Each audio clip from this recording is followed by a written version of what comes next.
30 অতঃপর যারা ঈমান এনেছে এবং সৎকাজ করেছে তাদের রব পরিণামে তাদেরকে স্বীয় রহমতে প্রবেশ করাবেন, এটি সুস্পষ্ট সাফল্য।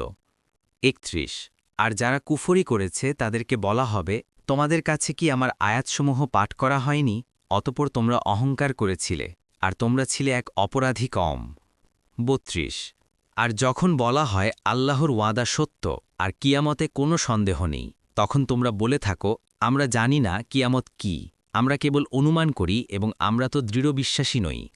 33 আর তাদের কৃতকর্মের কুফল তাদের জন্য প্রকাশিত হবে, আর তারা যা নিয়ে বিদ্রূপ করত তা তাদেরকে ঘিরে রাখবে।